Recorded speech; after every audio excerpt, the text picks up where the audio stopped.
سلام تعنا هبلي كبرات فتوات تخاتلتي مدب سابوين تاي مسلمون كم تلموده نساعة الزحارنا يوم حاصرتن وانا ونزبلنا مزينات حزنا لكم مسئلة لنا نسانا مكتالكم نعدم فلما كان عندنا نتفاتهم ناباكم كنبل ودب حزبا ويان حرنا تግራይ بتكبار መንግስት አሜሪካ ቁጥዑ ገሊጹ ኤምባሲ አሜሪካ በኢትዮጵያ ኣብ ጉዳይ ዞባ ምዕራብ ትግራይ አመልኪቱ ንዝሕለፈው ውሳነ ፈጽሙ ከም ዘይቅበል ዝጓነ ውሳነ ክብል ወን በተርናይፈሉ ውድብ ሕወሓት መግለጽ እንታይ በለ ዝርዝሩ ክሰምዑም ምስሰናይ ተግባር ተታሒዝውን አበ ከተማ መቀለን ሽረን ተመዛበልት ዝተገበረ ድጋፍ ዝምልከት ዝርዝር ሓበሬታውን ክነስማዕኩም ኢና በኻሊ ወገን ድማ ናብ ከተማ አስመራ ከኣቱ ተጽቢት ዝግበረሉ ጋሻ ዝምልከት ሓበሬታ ሓዊሱ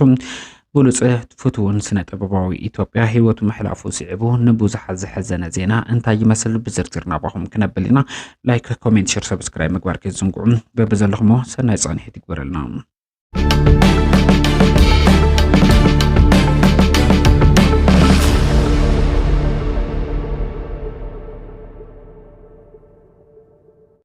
ኣብ አዲስ አበባን ከባቢያን ዝርከቡ ተጋሩን ፈተውት ተጋሩን በምክንያት በዓል ስላሴ ጥሪ ነተመዛበልቲ ዞባ ምዕራብ ትግራይ ብልዕሊ 2.2 ሚሊዮን ብር ሕሩጭ ፊኖ ድጋፍ ገይሮም በምክንያት በዓል ስላሴ ጥሪ ኣብ ከተማ ሽረ እንዳስላሴ ዝርከቡ ተመዛበልቲ ምዕራብ ትግራይ ኣብ አዲስ አበባን ከባቢያን ዝርከቡ ተጋሩ ሰብኣዊ ሓገዝ ከም ዝተገበረሎም ተገሊጹሎም ኣብቲ እዋን ሓገዝ ተረኺቦም ምስጋና ዘቕረቡ ኣይተ ተኽላይ ገብረ ህይወት ተወካሊ ዞባ ምዕራብ ትግራይ ከም ዝገለጾም እቶሎሚ ኣብ አዲስ አበባን ከባቢያን ዝርከቡ ተጋሩን ተቃሩን ن2000 ተመዛበልቲ ዞባ ምዕራብ ትግራይ ብልዕሊ 2.2 ሚሊዮን ብር ወጻጊሮም ፊኖ ዓዲጎም ናብ ዝመጽኦም በአካል ስለ ዘረከቡና ብሹም ዞባ ምዕራብ ትግራይ ዝለዓለ ምስጋና ነቅርብ ክብሉ ጠቂሶምሎም መዛዓት ሓይዞም ወን ዝግበሩ ዘሎ ሓገዛት ካብ ምሕዳር ትንፋስ ሓሊፉ ለውጥ ስለ ዘየመጽም ተመዛበልቲ ወገናትና ኣብ ዝሓፀረ እዋን ብስምምዕነት ፕሪቶራ ናብ መረበቶም ንኽምለሱ ጻውዒቶም ኣቕሪቦምሎም ድጋፍ ዝተገበረሎም ወገናት ብግዲኦም ተጋሩን ፈተውት ተጋሩን ብነበርታ አዲስ አበባ ዝተገበረሎም ሓገዝ ዘመስገኑ ኮይኖም ሕጂ እውን ዝግበር ዘሎ ሓገዛት ተጠናኺሮም ክቐጽሉን ኣብ ሕጋዊ ምምላስ ተመዛበልቲ ትኩረት ተዋሂቦ ንኽሰርሑ ጻውዒቶም ኣቕሪቦም ይብል ጸብጻብ ርክብ ህዝብን መንግስትን ከተማ ሽረ እንዳስላሴ ሓይልታት ጸጥታ ትግራይ ግንባር ሰሜን ምብራቅ አርሚቴስ አንክልተን 2 ሚሊዮን ብር ዝዋግኦም 212 ኩንታል ፊኖን ስርናይን ነተመዛበልቲ ሓዊሱ መሐብሐብ አረጋን ሕሙማት አእምሮን ህፃናትን ፍሪሚናጦስ ብመልክዕ ሓገዝ አበርኪቶም ሓላፊ ሎጂስቲክ አርሚቴስ አንክልተን ተጋዳላይ ግርማይ ታረቀ ሓይልታት ጸጥታ ትግራይ ግንባር ሰሜን ምብራቅ አርሚቴስ አንክልተን ኣብ ተመዛበልቲ አጋጢሙን ዘሎ ናይ ጥሜት ሓደጋ ንህዝብና ብምብጻሕ ህዝባውነትና ነረጋገጽ ብዝብል ዝተዋጽአ ሓገዝ ኣብ ከተማ መቐለ መዕቆቢ ተመዛበልቲ ቤት ትምህርቲ ኣድሃን ዘለዎ ወገናት ከም ዘከፋፍሉ ገሊጾምሎም ካብ ወርሓዊ ቀለብ ነፍሲ ወከፍ ተጋዳላይ እቲ አርሚ 3 ኪሎ ፊኖ ብምውጻም 121.11 ኩንታል ፊኖን ሕድሕድ ተጋዳላይ ካብ ወርሓዊ ደሞዝ ድማ 200 ቅርሺ ኣወፊዩ ዝተገጸ 91.39 ኪሎ ጻዕዳ ስርናይ ዝተዋጽአ ድምር 2 ሚሊዮን ብር 99,000 ዝዋግኦም 212.5 ኩንታል ፊኖን ጻዕዳ ስርናይን ከም ዘረከቡ ሓቢሮምሎም ኣብዚ እቲ 162 ኩንታል ኣብ ካልኣይ ብርኪ ቤት ትምህርቲ ኣድሓ ኣዕቂቦም ንዝርከቡ ተመዛበልቲ ወገናት 50 ኩንታል ድማ ንማእኸል ምሕብሓብ ኣረጋውያን ሕሙማት ኣእምሮን ህፃውንትን ፍሪሚናጦስ ከም ዝተኸፋፈለ ገሊጾምሎም ተመዛበላይ መሊኡ ናብ መረበቱ ክሳዕ ዝምለስን ስርዑ መነባብሩ ክሳዕ ዝጅምርን ኣብ ጎኑ ከም ዝኾኑን ሉዓላዊ መሬት ትግራይ ብሰላማዊ መንገዲ ንምምላስ ኩለ መዳዩ ቃልሶም ከም ዝሕይሉ ወሲኾም ጠቂሶምሎም ኣብ አርሚቴስ አንክልተን ኮር 3 አዛዚ ክፍለ ሰራዊት ፍሳሐ ተጋዳላይ ተኽላይ ጉዕሽ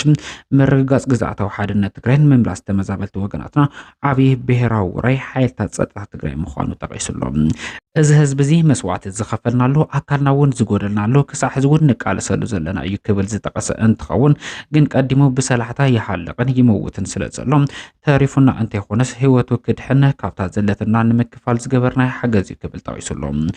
ዋና አማሕዳሪ ክፍለ ከተማ ዓይደር ተጋዳላይ ሓፍቶም ወሬታ ብወገኖም ኣብቲ ክፍለ ከተማ 6700 ተመዛበልቲ ኣብ ኣብያተ ትምህርትን ማሕበረሰብ ዕቂቦም ከም ዝርከቡ ብምጥቃስ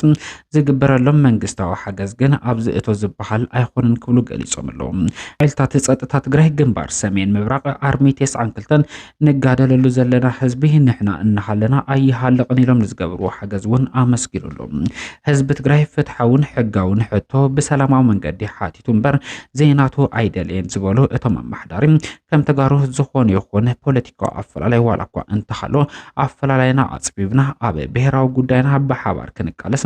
ምስ ምምላስ ተመዛበልትን ግዛኣታዊ ሓድነት ትግራይ ንኸረጋገጽ እውን ክንረባረብ ይግባእ ክብሉ ጠቂሶም ኣለዉ። ተመዛበልቲ ወገናት ብግድዮም ዝተገበረሎም ሓገዝ ብህይወት ንኽቕጽሉ ግዝያዊ መፍትሒ ከም ዝኾኖም ብምግላጽ ቀንዲ ብሕታዊ ዘላቒ መፍትሒ ግን ናብ መረበቶም ምምላስ ምዃኑ ጠቂሶም ኣለዉ። ጉጅለ ፍሉይ ልኡኽ ንጉስ ሳልማን ናብ ኣስመራ ከመርሕ ምዃኑ እንዳተገለጸ ይርከብ። ብመሰረት አል ውስጥ ስዑድያ መልእክተኛታት ወራሲ ዓራት ንጉስ ስዑድ ዓረብ መሐመድ ቢን ሳልማን ኣብ ዝመጽእ ወርሒ ናብ ኣስመራ ከመርሕ ምዃኑ ተገሊጹሎም። ኣብ ስዑድ ዓረብ ፕሬዝደንት ኢሳያስ አፈወርቂ ምስ መሐመድ ቢን ሳልማን ኣብ ዝተፈላለዩ ኣገደስቲ ጉዳያት ብፍላይ ድማ ኣብ ጉዳይ ቀርኒ ኣፍሪካን ቀይሕ ባሕርን ዝተዘራረብሉ ኣገደስቲ ጉዳያት ንምዝታይ ምስ ፕሬዝደንት ኢሳያስ አፈወርቂ ዳግም ዝራኸብሉ ባይታ ኣብ ኣስመራ መደብ ከም ዝተተሓዘ እዩ ዝተገለጸ። ምትእታው ሕቡራት ዓረብ ኤምሬትስ ኣብ ዞባ ቀርኒ ኣፍሪካ ኮነ ቀይሕ ባሕርን ኩናት ሕድሕድ ሱዳንን ብወገን ኢትዮጵያ ዝግበር ዘሎ በር ባሕርን ናይ ምውናን ምንቅስቃስ ኣመልኪቶም ክልቲኦም ወገናት ጠንከር ዝበለ ሽርክና ብምሓዝ ኣብ ምስራሕ ከም ዘለው ዝንገር እንትኸውን ነዚ ዝተጀመረ ሽርክነት ንምጥንኻር ዝዓለመ ልኡክ ጉጅለ ስዑድ ዓረብ ናብ ኣስመራ ክኣቱ ምዃኑ ተጠቂሱሎም። ብዋዛን ቁም ነገርን ኣብ መላእ ኢትዮጵያ ልዑል ተፈታውነትን ክብርን ዝረኸበ ነጻነት ወርቅነህ ብዝሓደሩ ሕማም ህይወቱ ክሓልፍ ከም ዝኽኣለ ተገሊጹ። ሎማዓንቲ ንመላእ ኢትዮጵያውያን ክበሃል ብዝኽእል ደረጃ ብዛሓቕን ዋዙን ዝፍለጥ ነጻነት ወርቅነህ ምክንያቱ እስካዕ ሕዚ ንጹር ብዘይኮነ ሕማም ህይወቱ ክሓልፍ ከም ዝኽኣለ ተጠቂሱሎም። እቲ ሃንደበታዊ ዝነበረ ሞት ነጻነት ወርቅነህ ንሰዓብቱን ኣድናቕቱን ከቢድ ድንጋጸ ዝፈጠረ እንትኸውን በዚ ምክንያት ብዙሓት ኣብ ማሕበራዊ ሚድያ ሓዘኖም እንዳገለጹ ይርከቡ። ሚድያና ብወገኑ ብሞት ነጻነት ወርቅነህ ዝተሰምዐና ሓዘን እንዳገለጽና ንስድሩ ንፈተውቱን ሰዓብቱን ኣድናቕቱን ድማ መጽንዕና ንምንም። ውድብ ህዝባዊ ወያነ ሓርነት ትግራይ ሕወሓት ኤምባሲ ኣሜሪካ ኣብ ኢትዮጵያ ዘውፅኦ መግለጺ ኣብ መንጎ ተዋዓልቲ ኣካላት ዘሎ ኣፈላላይ ዘስፍሕ ክብል ኮኒኑ ሕወሓት መትከላውን ዘይሸራውን ርክብ ብምክያድ ውዕል ፕሪቶርያ ክፍጸም ጻውዒት ኣቕሪቡሎ። እቲ ውድብ ሎም ኣብ ዘውፅኦ መግለጺ ኣምባሳደር ኣሜሪካ ኣብ ኢትዮጵያ ኣብ ሕሞራ ንዘካየዱ ምብጻሕ ኣመልኪቱ ኣብ ልዕሊ ዘውፅኦ መግለጺ ኣተሓሳሲቡን ክብል ኣፍሊጡሎ። ዋላ እኳ ዓለም ለኻዊ ትካላት ዝገበርዎ ተሳትፎ ዝድገፍ እንተኾነ ብፍሉይ እቲ ትማሊ ዝወፀ መግለጺ ኤምባሲ ኣሜሪካ ኣብ ክንዲ ተዋዓልቲ ኣፈላላዮም ከጽቡ ካሊእ ጸገም ዝፈጥር ብምዃኑ መስጊ እዩ ክብል ብትሪ ውድብ ሕወሓት ነቒፉሎም። ኣሜሪካ ከም ሓንቲ ተዓዛቢት ምፍራም እቲ ውዕሊ ምሕዝነታዊ እንተይኮነስ ኣብ መንጎ ተዋዓልቲ ምትእማንን ልዝብን ሓበራዊ ፍታሕን ክህሉ መትከላዊ ተሳትፎ ክህልዋ ይግባእ ክብል እውን ሕወሓት ነቒፉሎም። ልዕሊ 1 ሚልዮን ተጋሩ ካብ ምዕራብ ትግራይ ብሓይሊ ተመዛቢሎም ተሰዲዶም እዮም ዝበለ መግለጺ ሕወሓት ዕንቅፋት ኮይኑ ዘሎ ብውሕስ መንገዲ ናብ መረበቶም ዝምለሱሉ ሃዋህው ዘይምፍጣሩ ይክብል ወፂሑ ጠቂሱሎም።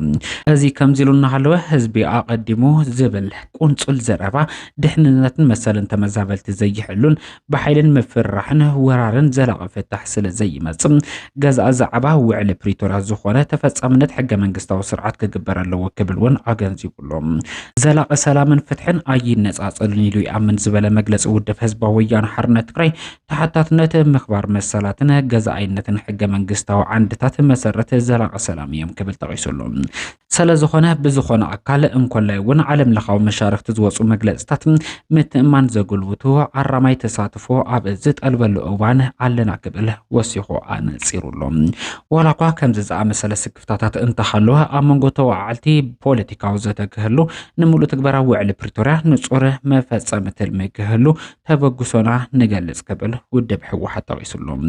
ብወገን መሻርክቱ እውን ዘይሻራውነትን መትከላውነትን መርገጽ ሒዞም ዘላቀ ፍታሕ ኣብ ምንዳይ ተዋዓልቲ ኣብ ምትእማን ግቦም ክፈጽሙ ድልዋት ክኾኑ ይግባእ ክብል ውድብ ህዝባዊ ወያነ ሓርነት ትግራይ ኣብ መግለጺኡ ወሲኹ ምክሪ ሓሳቡ ዘርጊሕሎም